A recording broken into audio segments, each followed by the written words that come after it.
Cette cérémonie est l'occasion de magnifier la confrérie d'Onso pour écouter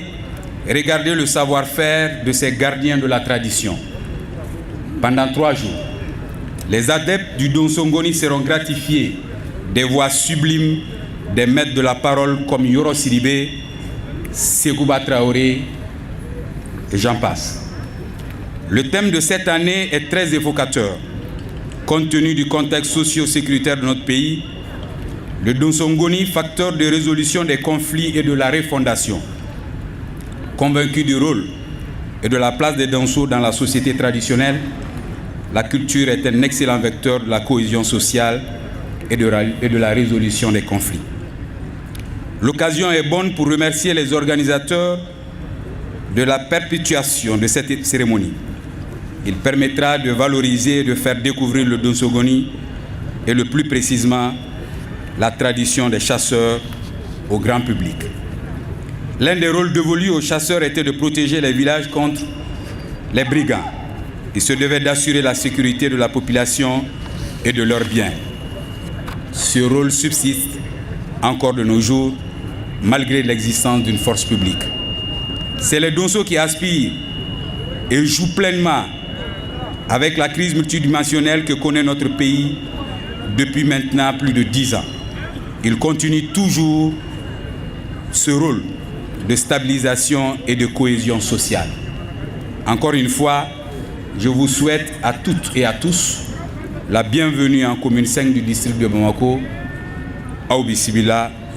Aou Dansogo, Aou Niko. Nyamaria dilen kofe. Mbe kuma damne ni folie. Ka Donsoba na denw bɛɛ lajɛlen fo. K'a ɲini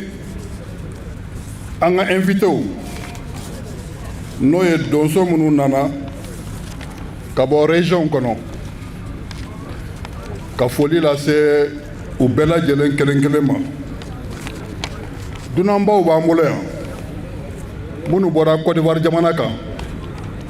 Côte d'Ivoire délégation k'aw fo k'aw waleɲuman dɔn k'a fɔ aw bisimila. Délégation minnu bɔra Burkina ka Burkina délégation fana bɛɛ lajɛlen fo. Hakili la Donsow bɔra Mali fan 14 bɛɛ la ka taa Buguni ma ka taa Doila ka taa Mande ka taa Selenge Segu Kayi Sikaso Moti Kucala ni da ma se mun ma o ye fili yɔrɔ ye mais Donso fɛn fɛn n'a bɛ kɛnɛ in kan ka foli bila a bɛɛ lajɛlen ma ka fɔ aw ni ko aw danse aw dansɔgɔ. An bɛ kɛnɛ mun kan kuma latigɛ la sisan o y'a ɲini an ka wuli ka wagatinin kelen kɛ tasibila la ka se an ka cɛkɔrɔba n'o ye Gosi Ɲagate an fana ka tasibila b'a ma. Gosi Ɲagate kɔfɛ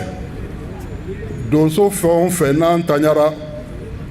ka tasibila ka taa bɛɛ lajɛlen ma. Oui, Donso ntanyala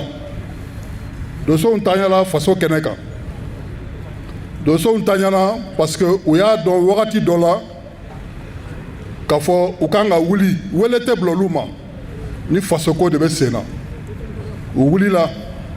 ka taa faso kunnabɔli kɛnɛ kan. Mɔgɔ caman ntanyala o kɔnɔna la. An bɛ tasibila kɛ ka se olu bɛɛ lajɛlen ma. Tasibilaw kɔfɛ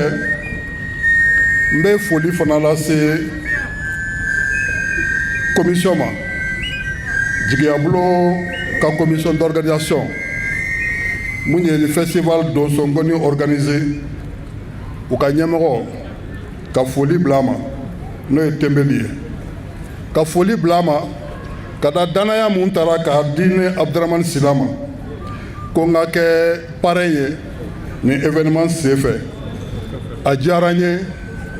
a bonyana a bɛnna ma donc k'aw fo k'aw segin k'aw fo ni danaya ye. donsoya wallahi donsoya ye koba ye ni mɔgɔ mun t'a dɔn o bɛ donso minɛ fɛn gansan ye donso tɛ fɛn gansan ye donsoya sigilen don danbe de kan a sigilen bɛ hɔrɔnya kan a sigilen bɛ bɛnkanw kan o tuma n'an bɛ nin kɛnɛ in kan surtout an bɛ nin wagati mun na an kan ka o tasibila kɛ ka taa donsoya yɛrɛ ma donsoya an b'a fɔ an ye kalan minnu kɛ ka faamuyali minnu sɔrɔ a ka dɔgɔ farafinna yɛrɛ dɔrɔn tɛ n'i ye diɲɛ ta k'a lajɛ a ka dɔgɔ dugu mun sigira ko donso dɔ ma dugu in sigi diɲɛ kɔnɔ o tuma jamana o jamana n'a sigilen don ni jamana ye duguw de faralen ɲɔgɔn kan i b'a sɔrɔ donso ka kilisi dɔ b'o dugu sigili kɔnɔna la o ye koba de ye n b'o fɔ mun na n b'o fɔ ka da wagati n'a kɛcogo kan mali kɔnɔ bi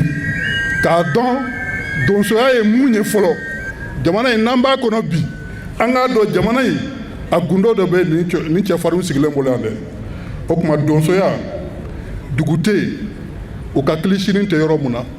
dugu tɛ yen u sen ma jɔ yɔrɔnin mun na dugu tɛ yen u ka ko dɔ ma se yɔrɔ dɔ la dugu ka se ka basigi a ka yiriwa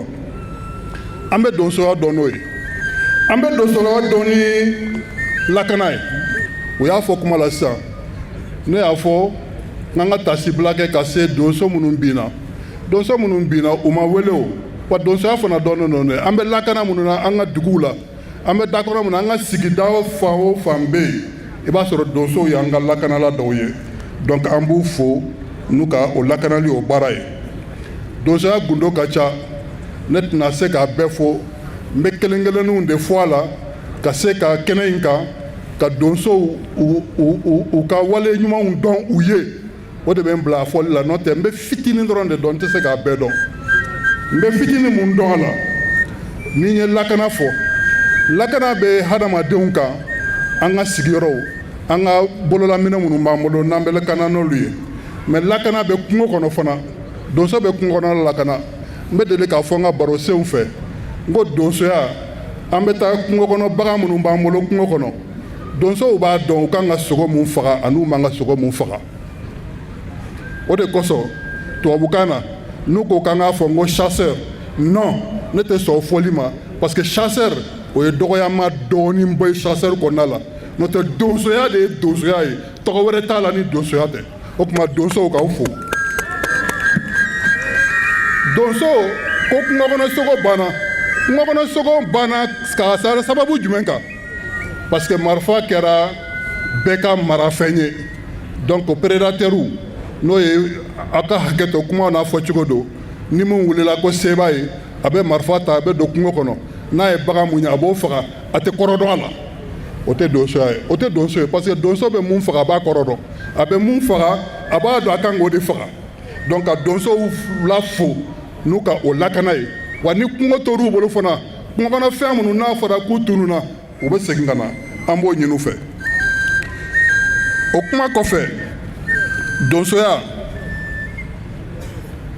ye kɛnɛya fana ye yiri dɔn an mɔgɔ joli de bɛ yen an ka sigidaw la ni ko y'an sɔrɔ k'an tɛ boli ka donso dɔ sɛgɛrɛ u k'an sɔrɔ yirinin dɔ la an b'an wusu ni dɔ ye an b'an ko ni dɔ ye an ka lakana a b'u fana bolo o tuma ka donsoyaw k'aw fo n'a ka o cɛsiri ye k'aw fo ni jamana ka kɛnɛya a b'o mun di population ma k'aw fo n'o fana ye nin bɛɛ bɛ mun yira nin bɛɛ b'a yira k'a fɔ donsoya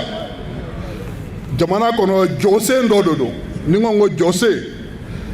an ka tubabukan na an b'a fɔ ko institution présidence bɛ cogo min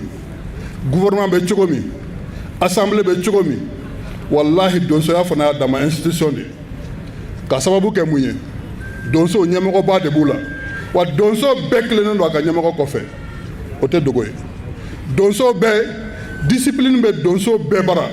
ni ɲɛmɔgɔ ko ko mun o b'o de kɛ donsoya la sariya dɔ don donso t'a ka sariya sɔsɔ donso bɛɛ bɛ sariya kɔfɛ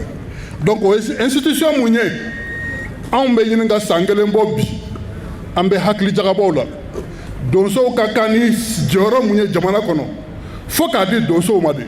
n'a ma di donsow ma mun bɛ ɲini na o sɔrɔ ka gɛlɛn surtout an bɛ kɛnɛ mun kan bi ko mali ka kɛ mali kura ye mali tɛ kɛ mali kura ye malidenw de bɛ kɛ mɔgɔ kuraw ye hakili kuraw de kan ka na minnu bɛ jamana jɔ o hakili kuraw walahi sɛbɛnnen don donsow la n'an y'u bonya n'an y'u bulu ka minɛn kɔnɔ n'an y'a ɲini u fɛ u bɛ jamana in jɔ su ko na dugusɛjɛ cɛ an dalen don la k'a dɔn k'a fɔ société mun don jɛkulu mun don jɛkulu organiselen don de mais n'i y'a mɛn k'u y'u sen don ko la a b'a sɔrɔ u fana welela de n'u ma wele kɛnɛ mun kan u ka bonya an'u ka dawula an'u ka kodɔn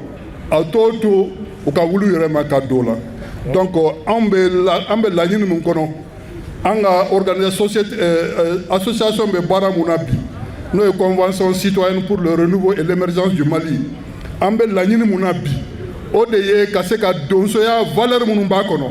kalansen minnu b'a kɔnɔ ka se ka kalansen nin bɛɛ ta kelen kelen kelen kelen k'a don an ka école kalanw na denmisɛnninw ka lamɔ ni donsoya valeur ye denmisɛnninw ka kodɔn ni donsoya ka sabali ye denmisɛnninw ka mara ni donsoya mara ye n'o kɛra jamana bɛ kɛ jamana kura ye a bɛ kɛ jamana duman ye an dalen dɔ la donc nin kumaw kɔfɛ wagati koron kɔma an tɛna se ka kuma janya n b'a fɛ ka wele de bila denmisɛnninw ma jigiyabulo ye denmisɛnnin tɔn de ye denmisɛnnin tɔn in b'an bɛɛ fara ɲɔgɔn kan nin kɛnɛw kan ka wele bila u ma k'a fɔ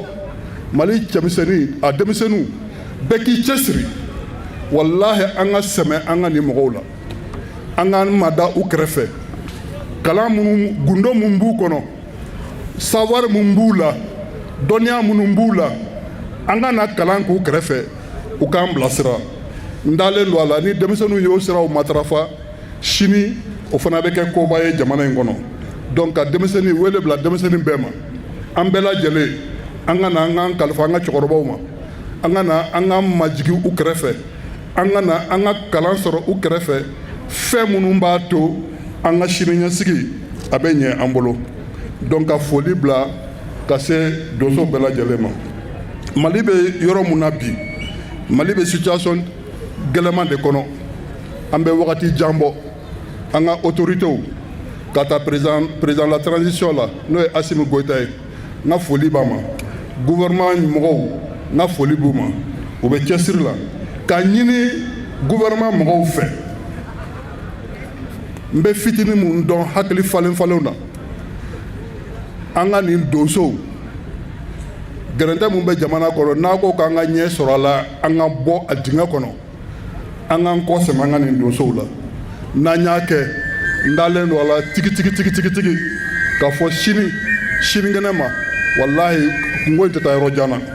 k'o wele fana bila ka se jamana ɲɛmɔgɔw ma n b'u fo n ka kuma kɔnɔna la k'a fɔ an ka hakili jagabɔ kɔnɔna la k'a ɲini gouvernement fɛ ni association kan ka ta bolo la bi k'a kɛ a déclaré d'utilité publique faso ka jɔ n'u ka musahaw ye ka jɛ n'u ka dɛmɛ sira ye ni association ka kan n'a ye jamana kɔnɔ donsow ka kan n'a ye o tuma o dɛmɛ k'o fana ɲini mali gouvernement fɛ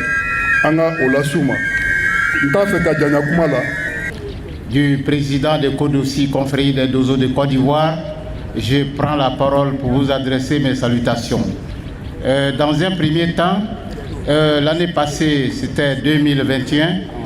nous avions eu à assister ensemble avec d'autres personnes. Cette année, nous ne sommes plus ensemble. Il s'agit en particulier du Dozoba Gossi Nyagate, de notre chef Doumbia Karim, et de l'Alabi qui étaient ici tous. Nous le souhaitons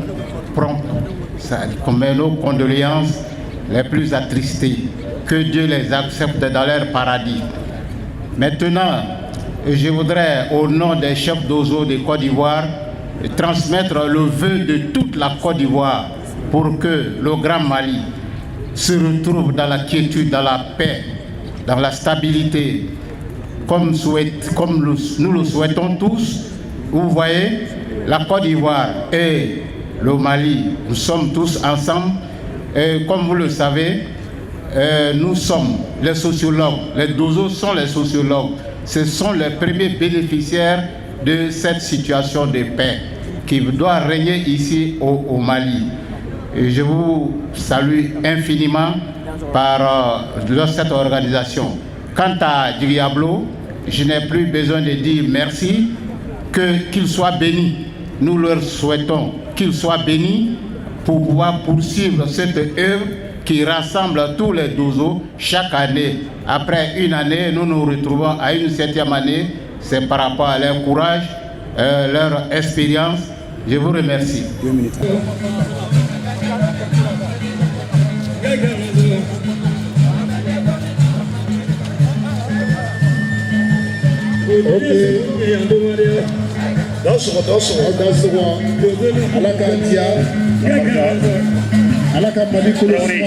Merci Ablaye.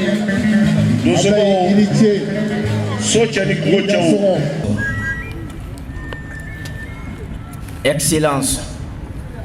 Monsieur le ministre de l'Artisanat, de la Culture, de l'Industrie hôtelière et du Tourisme, le représentant du ministère des Affaires religieuses et du culte, Monsieur le DG du Palais de la Culture, Monsieur le maire de la commune 5, Monsieur le parrain, autorités coutumières, la délégation de la Côte d'Ivoire, de la Guinée et Burkina Faso, distingués invités, mesdames, jeunes messieurs. C'est pour moi un plaisir autant qu'un honneur d'avoir à vous introduire dans le cadre de cette cérémonie d'ouverture du 7e édition du festival d'Ozougoni. Je voudrais tout d'abord vous exprimer toute ma joie de votre présence et de vous souhaiter la bienvenue au nom de l'association Diablo. Mesdames et messieurs, le festival d'Ozougoni est une activité artistique et culturelle des chasseurs, témoins de la richesse du patrimoine artistique et culturel du Mali en particulier et de l'Afrique en général. L'objectif de cette initiative culturelle qui se tient sur la terre africaine du Mali constitue sans nul doute un cadre réel de promotion et de magnificence du génie culturel africain. Elle se veut aussi, au-delà de tout cérémonial, un espace qui milite favorablement pour l'enseignement des hautes valeurs africaines, notamment l'hospitalité, l'amour du travail bien fait et l'utilisation intelligible de l'environnement. Mesdames et messieurs, il est également heureux de constater que le présent festival ne se focalise pas seulement sur les jouissances, et cela à travers le choix porté sur le thème suivant d'Ozougoni, facteur de résolution des conflits et de la refondation. Une thématique interpellative du rôle historique que les chasseurs ont su jouer dans la fondation de toutes les grandes cités africaines en général et du Mali en particulier. Ce festival est une occasion supplémentaire de penser le Mali par les Ozougoni, un véritable vecteur de rassemblement et de cohésion des peuples. En effet, nos peuples, dans leur cohabitation millénaire, ont su transcender les différentes interpellations et de l'incompréhension par l'exploitation optimum de votre diversité culturelle et artistique à l'instar d'Ozougoni. Il est important de conserver cette tradition pour les générations à venir. Mesdames et messieurs, chers festivaliers. Nous voudrions aussi, à travers ce festival, apporter notre prière dans la résolution de la crise profonde qui traverse notre pays depuis une décennie. C'est pourquoi nous invitons, main dans la main, à créer ensemble les conditions d'une paix durable pour un développement harmonieux de notre beau pays, le Mali. Vive le festival d'Ozongoni, vive la République du Mali. Je vous remercie de votre attention et je vous souhaite un bon festival. On applaudit très fort pour les cigales. Rapidement, si le président si Temeli est présent, voilà, il faut bien seulement, il faut le plus rapidement possible. Voilà, le plus rapidement possible, 2 minutes. Voilà, il faut résumer ça, Temeli. Ok. Karamɔgɔw aw ni ko aw dansɔgɔ an bɛ hakɛto ɲini kɛ donsobaw fɛ k'a fɔ association jigiyabulon denmisɛnnin jɛkuluw don minnu ye u kɔkɔ da ka Mali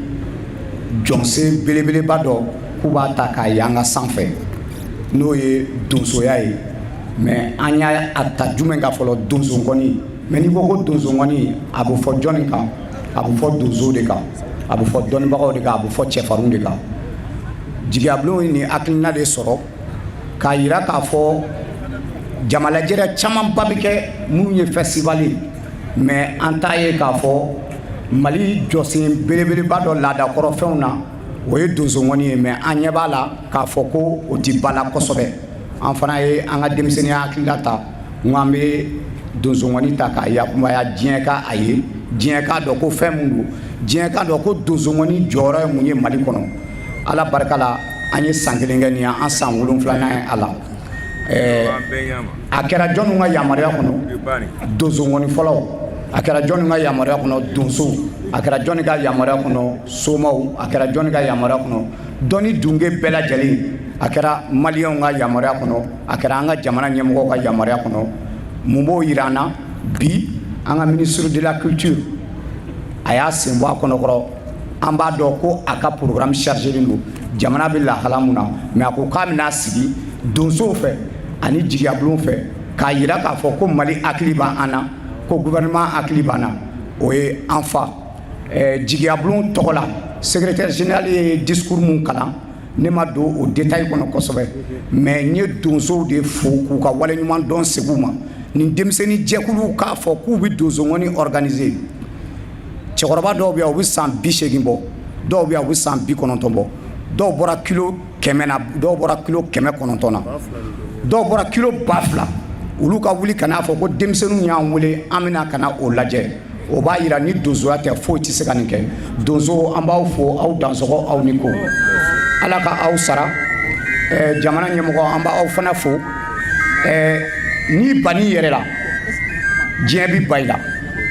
Mali jɔsen dɔ ye Mali culture de jamana o jamana bɛ diɲɛ kɔnɔ a bɛ se ka ta a b'a fɔ ko jamana minnu développé don kosɛbɛ les États-Unis la France la Chine nin bɛɛ b'i yɛrɛ wasa k'i sankɔrɔta k'i bolo kɔrɔta n'u ka jamana laada dɔ ye ni mɔgɔ min ko k'o ti tiɲɛ Angleterre hali bi a ka ca ni san ba caman ye royauté de bɛ yen ni e ko k'e bɛ taa yɛrɛ ni denmuso furu a i bɛ san ba caman kɛ i t'o sɔrɔ dɛ a tɛ d'i ma yɛrɛ parce que o y'u ka danbe dɔ de ye donc anw de bɛ k'an ta bila mɔgɔ wɛrɛ ye i bɛ se k'i ta kɛ ni mun ka ɲi i b'o ta ni mun ma i b'o to yen anw fana se de ye nin ye aw dansɔgɔ aw ni ko merci. ye dɔrɔn o ka ko min commencé nin ko balu ni a ma kɛ comme dusu b'i la hakili b'i la courage b'i la i tɛ se ka baara ni ɲɔgɔn kɛ k'a commencé sanji 1 ka na se fɔ a sanji 7 a tɛ se ka kɛ fiyewu ni caman ma foyi ma n'i ma découragement yɔrɔ sɔrɔ bon ni o sira kelenw lo olu ta ye duwawu le ka duwawu kɛ pour que Côte d'Ivoire Guinée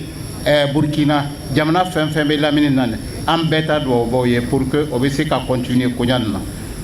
ivoirien den fɛn fɛn k'a yɛrɛ sɔrɔ Franni Kane na festival nani an ta foli baw ye